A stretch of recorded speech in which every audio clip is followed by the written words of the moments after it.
सपा के एमएलसी स्वामी प्रसाद मौर्य ने रामचरितमानस को लेकर एक मुद्दा उठाया, उसकी कुछ चौपाइयों पर आपत्ति जताई। और अब जबकि संघ प्रमुख मोहन भागवत का एक बयान सामने आया है जिसमें उन्होंने कहा कि जाति व्यवस्था भगवान की दी नहीं बल्कि पंडितों की दी हुई है, तो उसके बाद से अब ये मुद्दा और भी ज्यादा सियासत में गरमा रहा है। हमारे साथ में स्वामी प्रसाद मौर्य जी हैं। स्वामी जी, करीब 15-16 दिन पहले आपने ये मुद्दा उठाया और अब संघ प्रमुख मोहन भागवत का भी एक बयान इस पर आ गया है, क्या कहेंगे?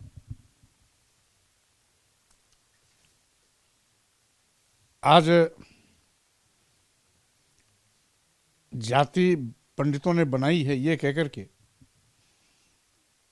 संघ प्रमुख भागवत जी ने सच कहने की हिम्मत दिखाई। और मैंने तो एक छोटी सी बात की थी कि तुलसीदास जी द्वारा रचित रामचरितमानस की चौपाइयों के कुछ अंश से जाति विशेष को इंगित करते हुए नीच और धर्म कहा गया। महिलाओं और शूद्रों को अपमानित और प्रताड़ित करने की बात कही गई। महिलाओं को नीच से भी नीच बताया गया। इस अंश को संशोधित करने या प्रतिबंधित करने की बात की थी। छोटी सी मांग थी और ये मांग किसी का भी संवैधानिक अधिकार। आज भी तमाम ऐसे मौके आते हैं जब पुस्तकों से आपत्तिजनक टिप्पणियों को हटाने की मांग चलती है। यहां तक कि तमाम ऐसे पिक्चर्स भी आती हैं जिन पर अगर कहीं आपत्ति है तो उस पर हंगामे होते हैं और बातें उठती हैं। बात उठाना गैर कानूनी नहीं है। संविधान के दायरे में रह करके शांतिपूर्ण तरीके से कोई भी बात अपनी कह सकते हैं।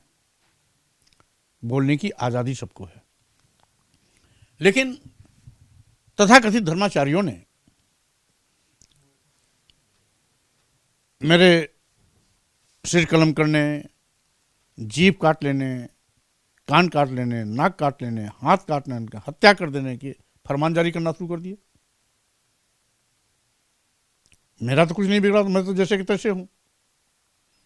लेकिन धर्म की एक चादर के अंदर इन संतों महंतों धर्माचार्यों का जो असली रूप है, खूनी भेड़ियों का, आतंकवादियों का, अपराधियों का, वो सारे के सारे हिंसक चेहरे एक एक करके सामने आ गए। अब संघ प्रमुख भागवत जी कहने के बाद इन सारे धर्माचार्यों को जो मेरे साथ बदसलूकी की है, अगर हिम्मत है तो अब आरएसएस प्रमुख श्री भागवत जी का सर कलम करने, जीभ काटने और कान काटने, नाक काटने, हाथ काटने की बात कर लें। स्वामी प्रसाद मौर्य के साथ ऐसा व्यवहार इसलिए किया कि उनकी नजर में स्वामी प्रसाद मौर्य छोटी जात के हैं। इनकी वर्ण व्यवस्था में सुसमान्य पैदा हुए थे,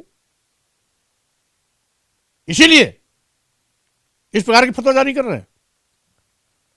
और यही काम माननीय मुख्यमंत्री जी कर रहे हैं उत्तर प्रदेश के।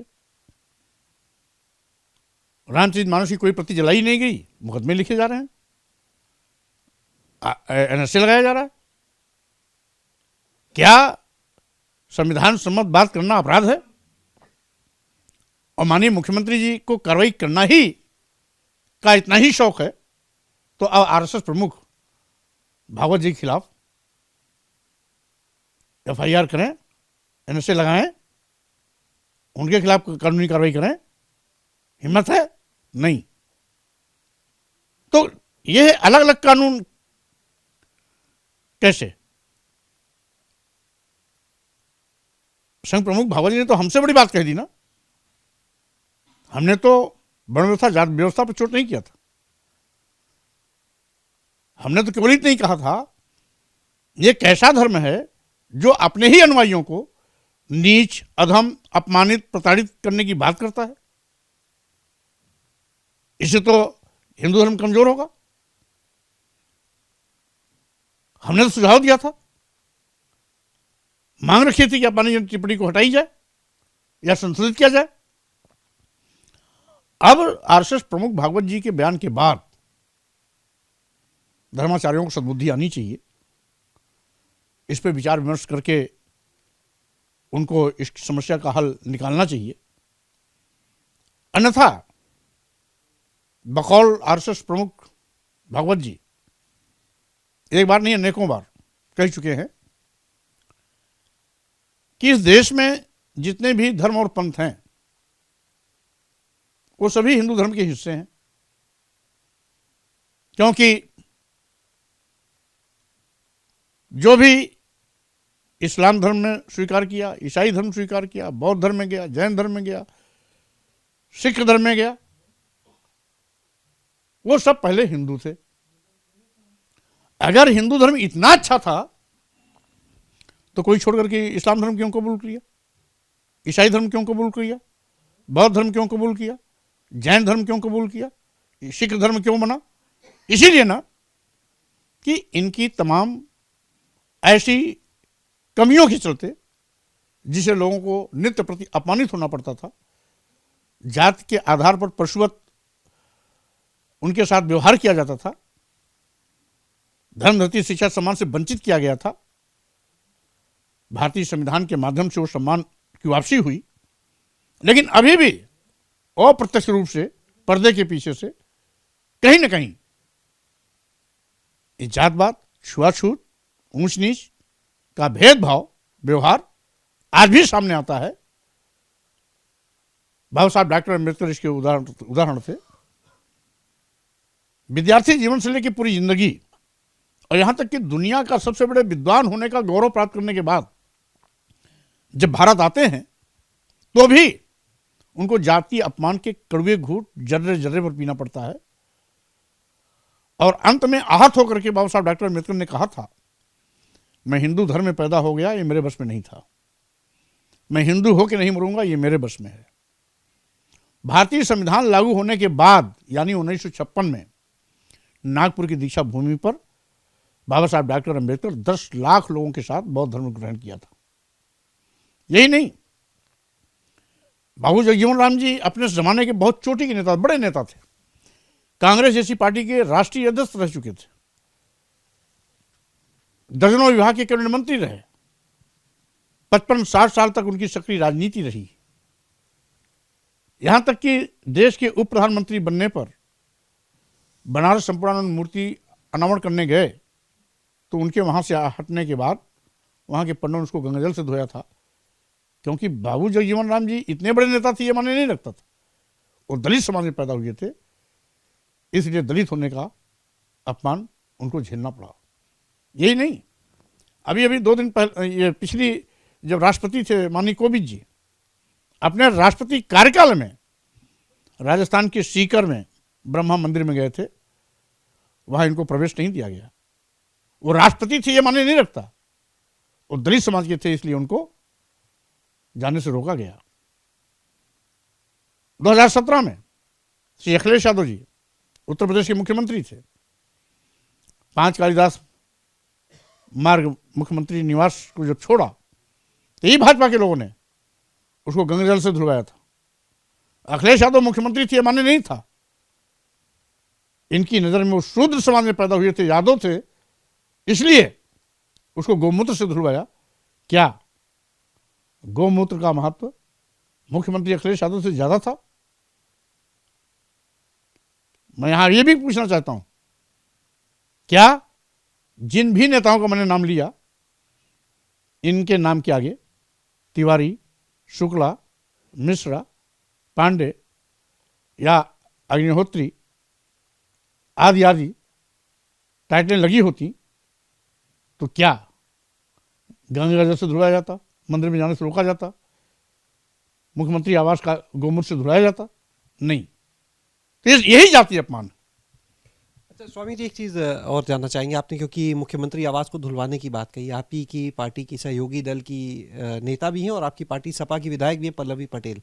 उन्होंने कहा कि स्वामी प्रसाद मौर्य जो मुख्यमंत्री आवास को गंगा जल गौमूत्र से धुलवाने की बात कर रहे हैं, ये उन्होंने तब क्यों नहीं कही जब भाजपा की सरकार थी, वो तो सरकार का हिस्सा भी रहे। देखिए, पहली बात तो वो तत्काल हमें प्रकरण मालूम ही नहीं हो पाया था। मैं तो ऐसी चीज़ों को कभी बर्दाश्त ही नहीं करता ना, लेकिन जब ऐसा प्रसंग आया, मेरी जानकारी आई तो मैंने इस बात को सामने प्रस्तुत किया। अच्छा, एक चीज़ और कि बहुत से सियासी मुद्दे उठते हैं, 2 दिन 4 दिन चर्चा में रहते हैं, धीरे धीरे खत्म होने लगते हैं, लेकिन जिस मुद्दे को आपने उठाया है, लगभग 15-16 दिन का वक्त हो गया, लगातार हम देख रहे हैं इस पर सियासत तेज हो रही है और अब तो संघ प्रमुख का भी इस पर बयान आ रहा है। क्योंकि ये मुद्दा सामाजिक धार्मिक सरोकार से जुड़ा हुआ है। देश के सभी लोग इससे कहीं ना कहीं प्रभावित हैं, पीड़ित हैं, और इसीलिए ये बहस लंबा चल रहा है। क्या लग रहा है 2024 में मुख्य मुद्दा होगा? देखिए, ये राजनीतिक मुद्दा नहीं है, इसको राजनीतिक तराजू पर नहीं तोलना चाहिए। ये सामाजिक सरोकार से जुड़ा मुद्दा है, इसको सामाजिक सरोकार तक ही सीमित रखना चाहिए। अगर राजनीतिक मुद्दे की बात करते हैं तो उसमें होगा बेरोजगारी का मुद्दा, जिससे कि करोड़ों नौजवान आज बेरोजगारी का दर्द झेल रहे हैं। महंगाई का मुद्दा, जिस महंगाई से देश की जनता की कमर टूट रही है। जीएसटी का मुद्दा, जिसके माध्यम से लघु सीमांत व्यापारियों को शोषण का शिकार बनाया जा रहा है। विकास का मुद्दा कि आज सारे विकास काम ठप हैं। साथ ही साथ देश की राष्ट्रीय संपत्तियों को निजी हाथों में बेचे जाने का काम किया जा रहा है। बंदरगाह बेच दिए गए, रेलवे स्टेशन बेच दिए गए, कई ट्रेनें दे दी गई, एयरपोर्ट बेच दिया गया, एयर इंडिया बेच दिया गया, LIC बेच दिया गया, बैंक भी कुछ पूंजीपतियों पर मेहरबान है। ये भाजपा सरकार जो कर रही है, कभी मांग उठती थी कि निजी क्षेत्रों को राष्ट्रीयकृत किया जाए, आज उल्टी गंगा बह रही है। राष्ट्रीयकृत संस्थानों को निजी क्षेत्रों में दिया जा रहा है। न रहेगी बांस, न बजेगी बांसुरी, न रहेगा सरकारी विभाग, न मिलेगी नौजवानों को नौकरी। अच्छा, एक चीज़ ये जानना चाहेंगे कि क्या माना जाए कि जिस मुद्दे को स्वामी प्रसाद मौर्य लेके लगातार चल रहे हैं, चाहे जातीय जनगणना की बात हो, चाहे फिर बात हो ये जो जातिगत भेदभाव की, पार्टी के निर्देश के बाद इसको और आगे ले जाने की कमान आपके कंधों पर सौंपी गई? बात ये नहीं है, बात यह है कि चूंकि बहस लगातार चल रही है और इस मुद्दे को मैंने उठाया था, तो मैं स्वाभाविक रूप से गाहे बेगाहे आवश्यकता अनुसार इस पर कोई बात करनी होती है तो उसको मैं रख देता हूं। रही बात, ये मुद्दा देश की जनमानस से जुड़ा हुआ है, केवल समाजवादी पार्टी नहीं। समाजवादी पार्टी हो, कांग्रेस हो, भाजपा हो, कम्युनिस्ट पार्टी हो या अन्य क्षेत्रीय दल हो, सभी दलों में जो भी आदिवासी, दलित, पिछड़े और महिलाएं हैं, उनके सम्मान से जुड़ा हुआ है। इसलिए यह मुद्दा बहुत ही महत्वपूर्ण है। रही बात राजनीतिक मंच पर राजनीतिक मुद्दों की बात की जाती है, और अब राजनीतिक मुद्दों के लिए जब हम चलेंगे तो जो विषय हमने गिनाए उसको रखूंगा, और साथ ही साथ वो राजनीतिक मुद्दा होगा जात आधारित जनगणना की। जब भाजपा विपक्ष में रहती है तो भी जाति आधारित जनगणना की बात करती है, कांग्रेस विपक्ष में रहती है तो भी जात आधारित जनगणना की बात करती है, लेकिन सत्ता में आने के बाद जात आधारित जनगणना से सभी कन्नी काट जाते हैं। तो अब हमारा प्रयास होगा जात आधारित जनगणना कराने की मांग को लेकर के, क्योंकि माननीय सर्वोच्च न्यायालय, माननीय उच्च न्यायालय समय समय पर जब भी आरक्षण की बात चलती है तो आंकड़ा मांगती है, और सरकार आंकड़ा न होने का हवाला देकर के उस मामले को दबाने की कोशिश करती है। तो इसीलिए ये आवश्यक है, क्योंकि इस देश के पिछड़ों के हक हकूक अधिकार से जुड़ा ये मामला है। अब तो केंद्र और राज्य दोनों में भाजपा की सरकार है और डिप्टी सीएम केशव प्रसाद मौर्य हैं उत्तर प्रदेश के, उनका भी एक बयान आया कि वो पक्ष में है जातीय जनगणना के, उसके खिलाफ नहीं है। अब वो मजबूरी में बयान दे गए होंगे, जनता में कहीं फंस गए होंगे, शीशा लेदर न हो इसलिए झूठी वाहवाही लूटने के लिए बयान दे दिया। मेरा सुझाव है, अगर वाकई में उप मुख्यमंत्री श्री केशव प्रसाद मौर्य जी जाति आधारित जनगणना कराने के पक्ष में हैं तो एक लिखित प्रतिवेदन माननीय प्रधानमंत्री जी को भेजने का कष्ट करें। एक आखिरी सवाल, क्या आप प्रधानमंत्री जी को कोई पत्र लिखने वाले हैं अब जबकि भागवत जी का एक बयान भी सामने आया? नहीं, स्वाभाविक रूप से एक मांग पत्र के रूप में मैं भी पत्र माननीय प्रधानमंत्री जी को जल्दी ही भेजने वाला हूं। तो ये थे हमारे साथ में स्वामी प्रसाद मौर्य जी, जिन्होंने बताया कि जिस मुद्दे को लेकर वो चले हैं वो कोई राजनीतिक मुद्दा नहीं बल्कि सामाजिक मुद्दा है, और यही वजह है कि आज पूरे देश की जो जनता है वो इस मुद्दे में जुड़ती जा रही है, और शायद यही वजह है जो संघ प्रमुख को भी इस तरह का बयान देना पड़ा। कैमरा सहयोगी हरिओम के साथ शैलेश अरोरा, एबीपी गंगा, लखनऊ।